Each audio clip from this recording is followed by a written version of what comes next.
على حبيبك خير الخلق كلهم محمد سيد الكونين والثقلين والفريقين من عرب ومن عجم هو الحبيب الذي ترجى شفاعته. السلام علیکم ورحمۃ اللہ وبرکاتہ. الحمد للہ رب العالمین وصلی اللہ وسلم علی نبینا محمد وعلی آلہ وصحبہ اجمعین ومن تبعہ بإحسان الی یوم الدین. اما بعد. محترم ناظرین، گزشتہ ہم نے اس کتاب کا جو آخری چیپٹر ہے اس کے بارے میں کچھ تذکرہ کیا تھا آداب کے متعلق.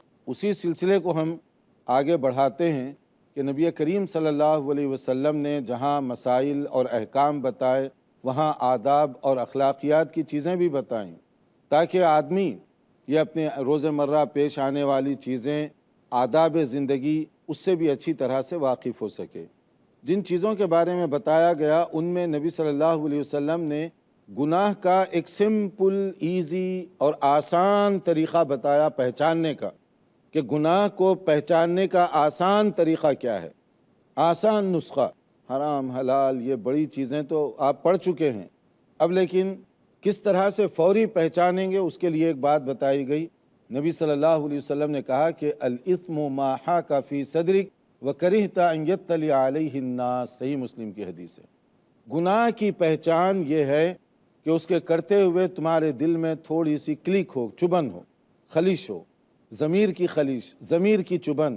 اس سے سمجھو کہ تم گناہ کر رہے ہو، غلط کام کر رہے ہو، اور تمہارا دل تمہیں اشارہ دے رہا ہے کہ تم غلط ٹریک پہ جا رہے ہو، غلط راستے پہ جا رہے ہو، رک جاؤ، باز آ جاؤ.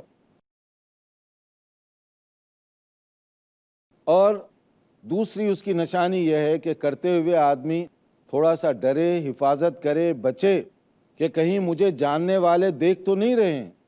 آپ نے بھی دیکھا ہوگا کہ کبھی کوئی آدمی کسی غلط جگہ جاتا ہے، کوئی غلط کام ہے، غلط کوئی پروگرام ہے، تو پہلے دیکھتا ہے رائٹ اور لیفٹ، کوئی جاننے والے دیکھ تو نہیں رہے یہاں پر، میں اکیلا ہوں یا کوئی دیکھنے والے ہیں. اگر دیکھنے والے ہیں تو آگے بڑھ جائیں گے تاکہ معلوم ہو کہ آپ ادھر سے راستہ گزر رہے تھے، فلم میں تھوڑی جانا تھا، تھیٹر میں تھوڑی جانا تھا، آگے جانا تھا مجھے. اور اگر دیکھا کہ کوئی دیکھ نہیں رہا، چپکے سے اندر چلے جاؤ. اور اندر جاتے ہوئے بھی بعض لوگ کوشش کرتے ہیں اپنا حلیہ تھوڑا سا ایسا کریں کہ جلدی پہچانے نہ جائیں. تو یہ کیا ہے؟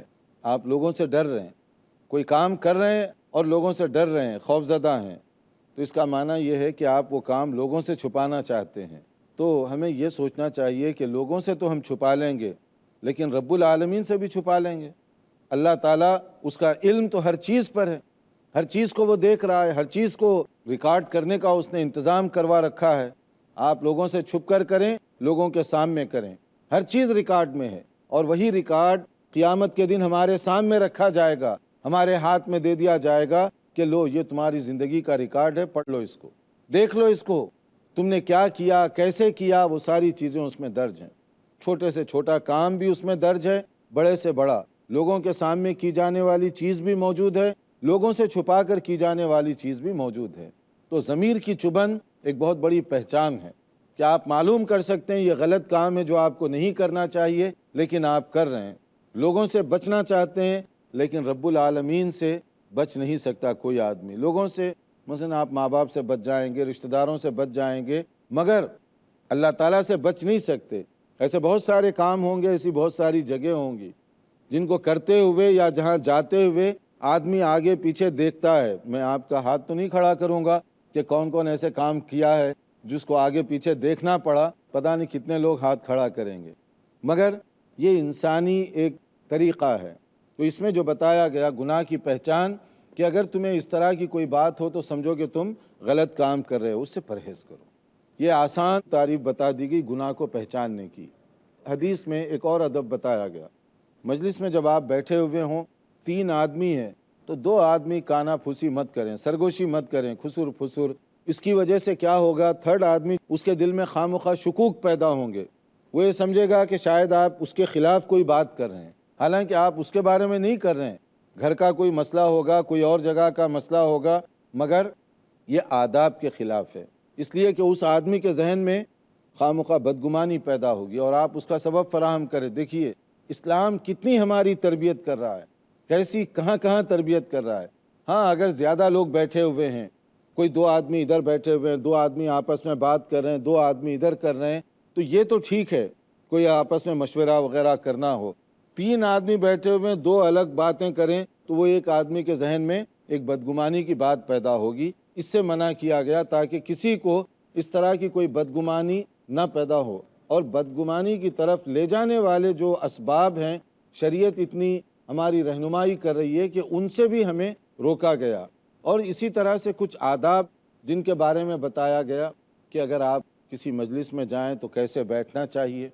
اب یہ ہے رسول اللہ صلی اللہ علیہ وسلم کا حسن و جمال کہ آپ نے زندگی کے تمام معاملات میں رہنمائی کی، چھوٹے گھریلو مسئلے سے لے کر ایوان اقتدار اور کرسی صدارت تک کی باتیں وہ سب آپ نے بتائی ہیں، وہ سب چیزوں کی رہنمائی آپ نے فرمائی۔ اگر صرف سیاسی باتیں بتاتے سب لوگ اس سے فائدہ نہیں اٹھا سکتے تھے، اگر صرف گھریلو باتیں بتائی جاتی تو باقی شعبہ زندگی سے تعلق رکھنے والے اس سے فائدہ نہیں اٹھا سکتے تھے۔ تو نبی صلی اللہ علیہ وسلم نے تمام چیزوں کی رہنمائی کی تاکہ کہیں کوئی کسی کو تشنگی محسوس نہ ہو۔ اسی لیے جب ایک یہودی نے صحابی رسول صلی اللہ علیہ وسلم کے ساتھ مذاق کے انداز میں کہا تمہارے رسول کیا ہیں، چھوٹی چھوٹی باتیں بتایا کرتے ہیں تمہیں، حتیٰ کہ قضائے حاجت کے مسئلے بتاتے ہیں۔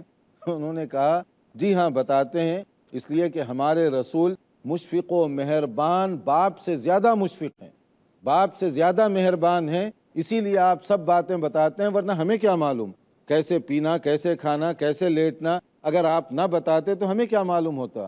تو یہ تو رسول اللہ صلی اللہ علیہ وسلم کا احسان ہے کہ آپ نے تمام چیزوں میں ہماری رہنمائی فرمائی۔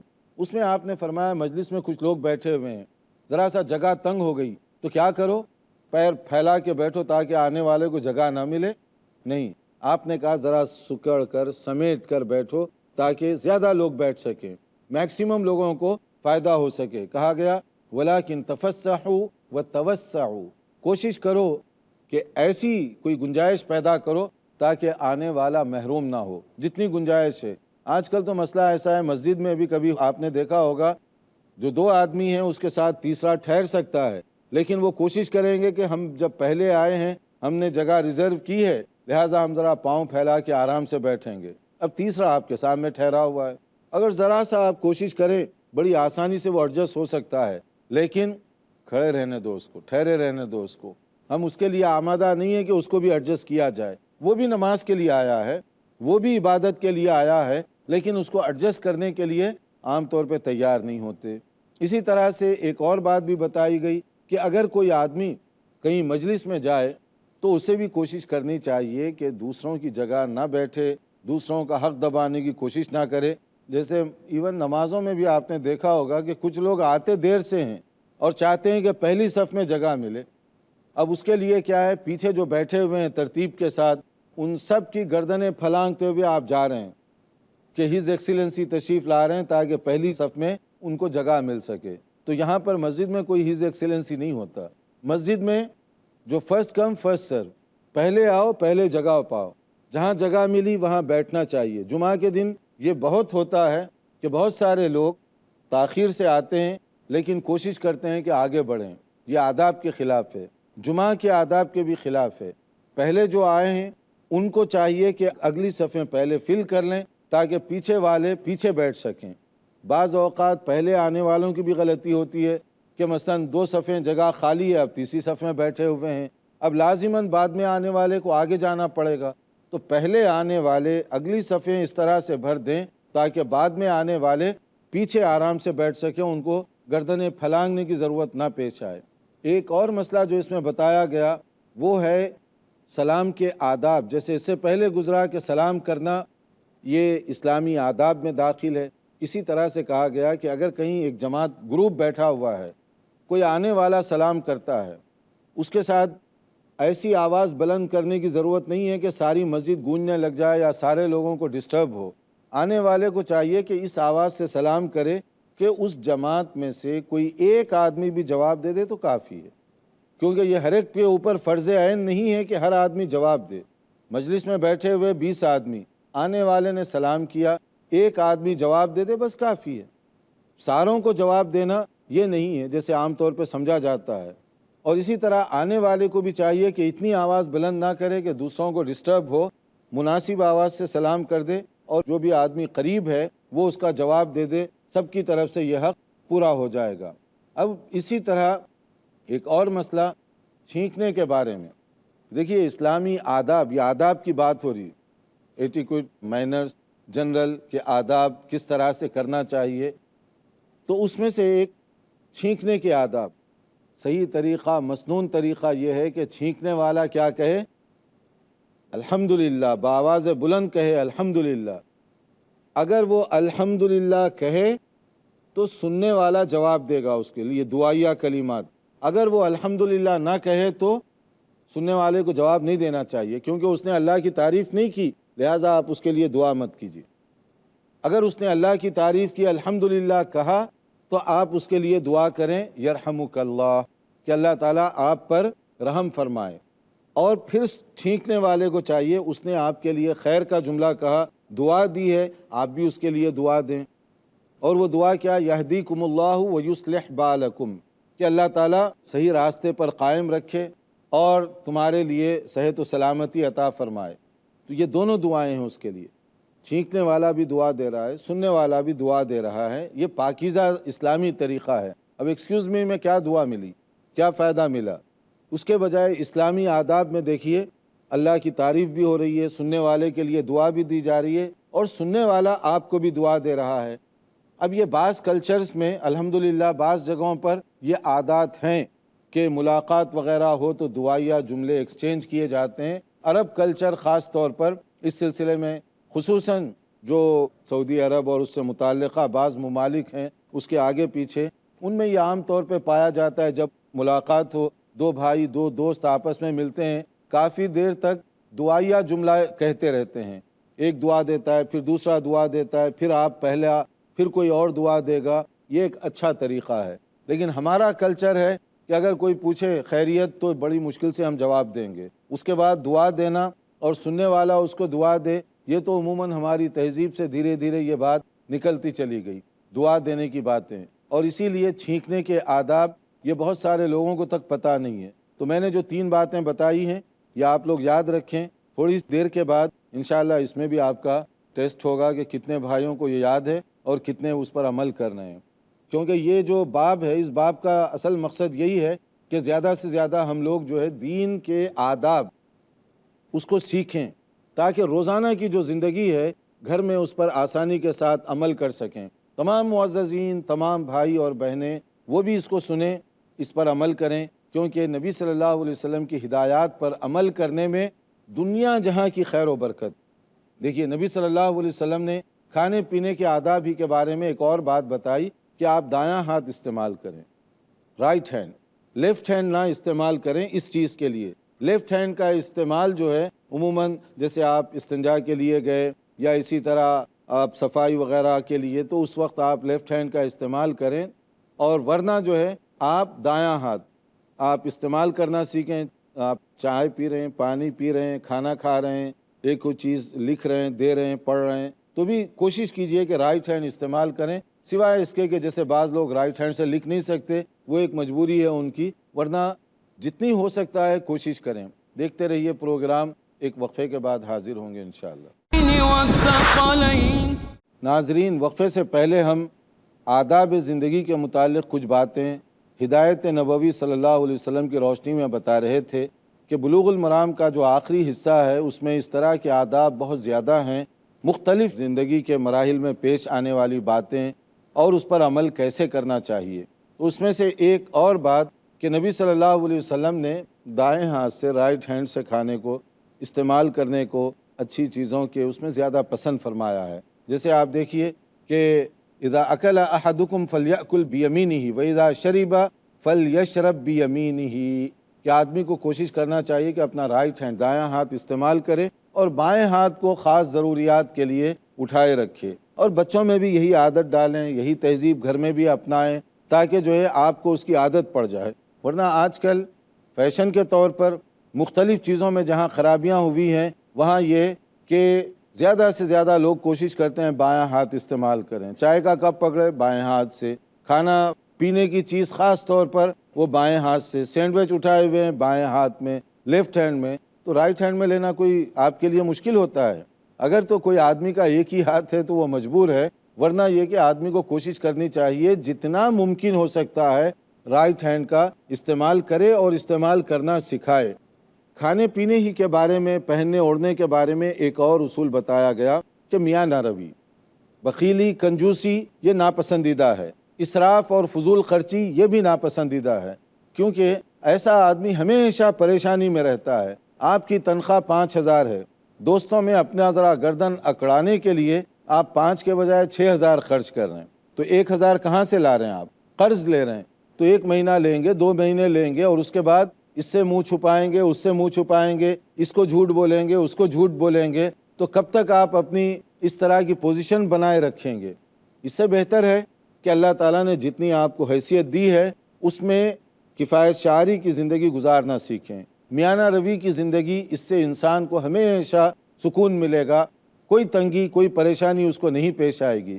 دوسروں کو دکھا کر آپ کیا کر لیں گے؟ زیادہ سے زیادہ لوگ کہیں گے بہت اچھا شرٹ تم نے پہنا ہوا ہے۔ یہ بہت اچھا جو وہ کہہ رہے ہیں، اس کی قیمت آپ کو جو دینی پڑ رہی ہے وہ آپ کہاں سے لا کے دے رہے ہیں؟ تو کیا فائدہ ایسی جھوٹی تعریف کا جو بعد میں آپ کے لیے نقصان کا سبب بنے؟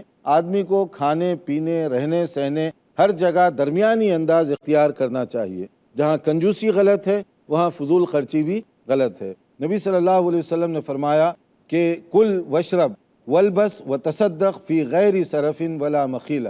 ابو داؤد وغیرہ کی یہ حدیث ہے، کھاؤ پیو پہنو، رہائش اختیار کرو، مگر تکبر مت کرو، گھمنڈ کا ذریعہ مت بناؤ، اپنے لباس کو اپنی جو ہے بڑائی کا ذریعہ مت بناؤ، جاؤ جو تمہاری ضرورت ہے، ریزنیبل جو ضرورت ہے اس کے مطابق، لیکن اس کو تکبر، غرور، گھمنڈ کا ذریعہ بنانا یہ سب چیزیں جو ہے مناسب نہیں ہیں۔ آج کل بعض اوقات دیکھا جاتا ہے کہ کوئی فلم اسٹار وہ ایک قسم کا حلیہ اپنا بناتا ہے، ہم دوسرے دن دوسرے دن وہ حلیہ بنانا ضروری سمجھتے ہیں۔ کیوں؟ وہ ہمارے لیے اسوہ ہے، نبی صلی اللہ علیہ وسلم نہیں ہے اسوہ۔ نبی صلی اللہ علیہ وسلم ہمارے لیے نمونہ نہیں ہے۔ کون ہے نمونہ ہمارے لیے؟ ایکٹر، ڈانسر، سنگر، یا نہیں تو بعض لوگوں کے لیے کرکٹر، فٹ بالر۔ تو وہ جو شرٹ پہنا دوسرے دن وہی شرٹ بازار میں بکے گا، اور لوگ ہیں کہ وہی میٹیریل کا نارمل حالات میں اگر سستے داموں مل سکتا ہے، لیکن اس پر اس کا لوگو لگا دیا جائے یا اس کا نمبر لگا دیا جائے تو وہ آپ اس کو کئی گنا زیادہ قیمت دے کر خرید رہے ہیں۔ تو یہ ایک ٹرینڈ ہے۔ وہ جو بال اسٹائل بناتا ہے اپنے، دوسرے دن نائی کی دکانیں دیکھیں باہر تک کیوں لگی ہوئی ہے، کیونکہ اب وہی اسٹائل بنانا ہے، اور وہ چونکہ لیٹسٹ ہے اس لیے اس کی قیمت بھی بہت زیادہ ہے۔ اور ہماری معزز خواتین، کوئی ڈانسر، کوئی سنگر، فلم ایکٹر، کوئی لباس پہن کر آتی ہے، کوئی اسٹائل بالوں کا بناتی ہے، اس کے بعد پہلی دعوت میں آپ جا کر دیکھ لیں کتنی خواتین اسی کی کاپی کر کے آئی ہوئی ہوں گی۔ ادھر فلم ریلیز ہوئی، ادھر وہ فیشن ہماری معزز خواتین اس کو سمجھتی ہیں کہ جو جتنا جلدی کرے وہ اتنا فیشنیبل سمجھا جائے گا، وہ اتنا ماڈرن سمجھا جائے گا۔ کیوں؟ اس لیے کہ میرے بال، میری ساڑی، میرا لباس، میرا اسٹائل، چال ڈھال، بول چال، یہ سب اسی کے مطابق ہونا چاہیے۔ تو اس کے ذریعے سے ہم کیا واقعی کامیابی حاصل کر سکتے ہیں؟ کیا واقعی سکون حاصل کر سکتے ہیں؟ یہ سب چیزیں آپ کو دنیا اور آخرت دونوں جگہ ذلیل و برباد کر کے رکھ دیں گی۔ فلم اور حقیقی زندگی دونوں میں زمین آسمان کا فرق ہوتا ہے۔